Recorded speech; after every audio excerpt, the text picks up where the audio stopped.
चलिए electric dipole को लाते हैं। थोड़ा आसान टॉपिक है इलेक्ट्रिक डायपोल। ठीक है, टारगेट आपके क्लियर है कि कोई ना कोई कॉम्पिटिशन आपको निकालना है।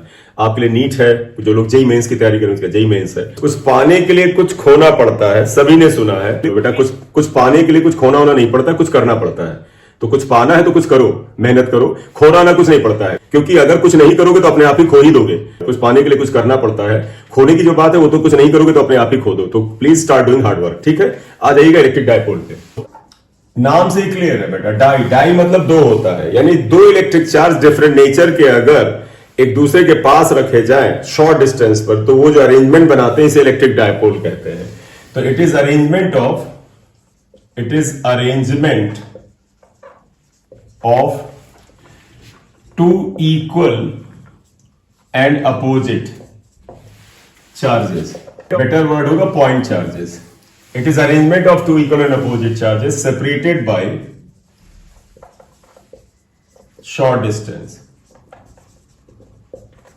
और इस डिस्टेंस को अक्सर हम अपनी सुविधा के लिए 2L लिखते हैं। 2L लिखना सिर्फ सुविधा के लिए है और कोई लॉजिक नहीं है। जैसे एक माइनस क्यू चार्ज है, ये प्लस क्यू चार्ज है, ये दोनों अगर एक शॉर्ट डिस्टेंस 2L पे रख दिए जाए, इनसे जो अरेंजमेंट प्राप्त होगा इसे हम इलेक्ट्रिक डायपोल कहते हैं। करेक्ट? चलिए आइएगा, अब इसमें अगला टर्म जो होता है इसे बोला जाता है electric dipole moment. Electric dipole moment, इसे P से लिखते हैं। ये एक्चुअली किसी इलेक्ट्रिक डायपोल की प्रॉपर्टी एंड कैरेक्टरिस्टिक को बताता है कि कितना स्ट्रॉन्ग है, क्या उसकी कैरेक्टरिस्टिक्स है। तो electric dipole moment is always equal to the product of magnitude of one of the charges and separation between them. मतलब इन दोनों में से किसी एक चार्ज का मैग्नीट्यूड Q ले लीजिए और इनके बीच की दूरी से मल्टीप्लाई कर दीजिए। ये एक वेक्टर क्वांटिटी होता है और इसकी डायरेक्शन हमेशा माइनस से प्लस होता है। तो जैसे आप 12th लेवल पे लिखते थे, आप डेफिनेशन में लिखते थे it is the product of magnitude of one of the charge and separation between them. P is a vector quantity, एक वेक्टर क्वांटिटी है। इट्स अ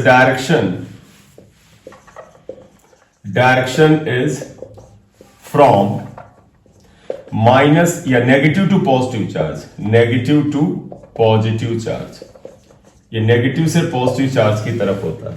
ठीक, तो ये आ गया इलेक्ट्रिक डायपोल मोमेंट। इसकी डायरेक्शन माइनस से, मतलब आप यहां देखिएगा, यहां पर P की डायरेक्शन माइनस Q से प्लस Q होगी। ये बेटा डायपोल मोमेंट की डायरेक्शन है। यूनिट देख ले बेटा, इसका यूनिट क्या है, देखो कूलम मीटर।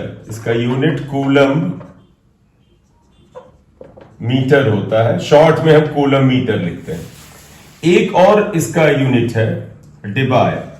एक another unit is डिबाय, DEBYE। One डिबाय जो होता है वो 3.3 इंटू 10⁻⁻30 कूलम मीटर के बराबर होता है। अब इसका डायमेंशन फॉर्मूला आप देख ही सकते हैं बेटा। डायमेंशन क्या आएगा, Q चार्ज 80 होता है और L, तो इसका डायमेंशनल फार्मूला जो हो जाएगा, देखो Q इज 80 यानी एम्पियर सेकेंड और L का मतलब लेंथ आ गया 80L। एग्जाम्पल अगर आप ले लें तो तुमने केमिस्ट्री में बहुत सारे तुमको इलेक्ट्रिक डायपोल के एग्जाम्पल टीचर ने बताए होंगे।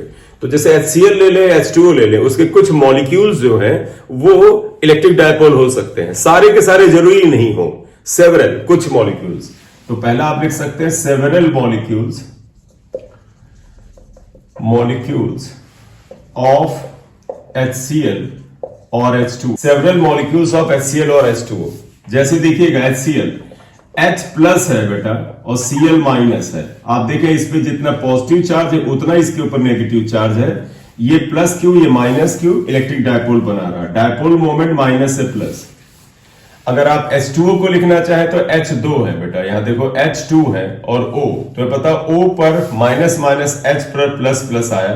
तो गौर से देखें बेटा, ये माइनस और ये प्लस मिलकर के एक इलेक्ट्रिक डायपोल बनाएंगे। इसका डायपोल मोमेंट कुछ इधर होगा, मान ले P1 है, और ये प्लस और ये माइनस मिलकर एक दूसरा डायपोल बनाएंगे। ये डायपोल मोमेंट P2 है।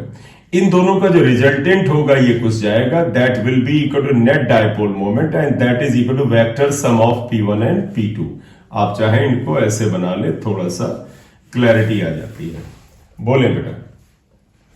Okay sir. एक आइडियल डायपोल क्या होता है? एक आइडियल डायपोल वो होता है जिसके अंदर की डिस्टेंस शॉर्ट हो और क्यू की वैल्यू ज्यादा। डायपोल में क्यू लार्ज होना चाहिए, 2l स्मॉल होना चाहिए।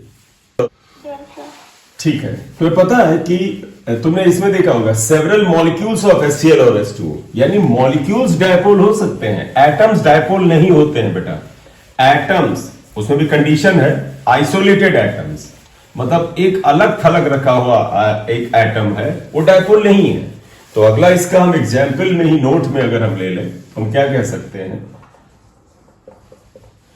An atom is an isolated atom, लिख देना। Isolated atom is not an electric dipole। एक आइसोलेटेड एटम इलेक्ट्रिक डायपोल नहीं है, क्योंकि आप चेक कर लीजिएगा। देखो बेटा, एक एटम में पॉजिटिव न्यूक्लियस होता है और उसके चारों रिवॉल्विंग इलेक्ट्रॉन्स होते हैं, जितने भी उसके एटॉमिक स्ट्रक्चर में मिल रहे हो, जितने भी। तो पता है, मैं दो दिखा रहा हूं, इसका मतलब नहीं कि दो ही होते हैं, वो तो उस एटम के स्ट्रक्चर पर डिपेंड करता है कि किस चीज का एटम है। लेकिन तुम्हें पता, जितना पॉजिटिव चार्ज होता है उसके न्यूक्लियस पर, उतना ही ऑर्बिटल इलेक्ट्रॉन का नेगेटिव चार्ज होता है। लेकिन ये इस तरह से एडजस्ट होते हैं बेटा, ये इस तरह से सेट होते हैं। आइसोलेटेड मतलब है किसी एक्सटर्नल फील्ड के अंदर ना हो।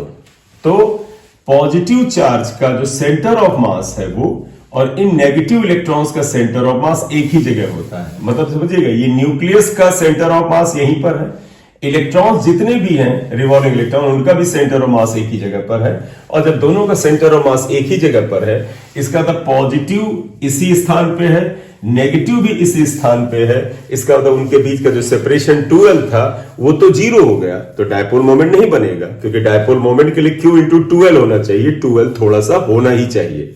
तो why an isolated atom is not an electric dipole? Because center of mass of positive nucleus and negative electrons coincide, because center of mass of positive nucleus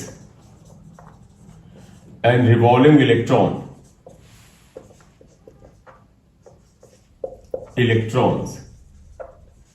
coincides, एक ही जगह coincide करता है, इसलिए डायपोल मोमेंट नहीं आएगा। लेकिन बेटा, इसी एटम को अगर एक्सटर्नल फील्ड में रख दो तो ये डायपोल बन सकता है। If an atom is placed in an electric field, it may become dipole. कैसे? देखिएगा, अगर इलेक्ट्रिक फील्ड मान ले इधर है, आपने रख दिया, देखो बेटा ये इलेक्ट्रिक फील्ड है, काफी स्ट्रॉन्ग इलेक्ट्रिक फील्ड है, तो इससे क्या होगा बेटा? देखिएगा बेटा, एटम का पॉजिटिव न्यूक्लियस और रिवॉल्विंग इलेक्ट्रॉन्स है, तो पता है इलेक्ट्रिक फील्ड में पॉजिटिव चार्ज पर फील्ड के पैरेलल एक फोर्स लगने लगेगा, F equal to QE। Q इसके ऊपर मौजूद पॉजिटिव चार्ज है, और जितने इलेक्ट्रॉन्स हैं इन पे फोर्स बेटा इलेक्ट्रिक फील्ड के अपोजिट लगेगा। इस पे फोर्स इधर लगने वाला है, कुछ लगेगा F', लेकिन इनका टोटल इसी के बराबर होगा। बेटा जितने इलेक्ट्रॉन है उनका टोटल चार्ज इस चार्ज के बराबर है, तो इस इलेक्ट्रॉन या जितने भी इलेक्ट्रॉन है उनके ऊपर ये जो नेट चार्ज है उसका सम तो इसके बराबर आएगा। अगर बेटा ये फोर्स पर्याप्त हुआ और ये फोर्स पर्याप्त हुए, तो पॉजिटिव न्यूक्लियस का थोड़ा सा दाहिनी तरफ और नेगेटिव इलेक्ट्रॉन के सेंटर ऑफ मास का थोड़ा बाईं तरफ शिफ्ट कर देंगे, तो इसका सेंटर ऑफ मास जो एक ही जगह पे था, इसका सेंटर ऑफ मास जो उसी स्थान पे था, वो हल्का सा दाहिने और बाएं शिफ्ट हो जाएंगे, तो उनके बीच में हल्की सी सेपरेशन आ जाएगा, और जब हल्का सा सेपरेशन आ जाएगा तो डायपोल मोमेंट पैदा हो जाएगा। क्लियर बेटा? ठीक है, तो मे बिकम डायपोल आप लिखोगे क्यों? Because of shifting of their centre of mass, उनके सेंटर ऑफ मास के शिफ्टिंग की वजह से हो सकता है। ठीक है, इसे नोट कर लो। Yes, sir.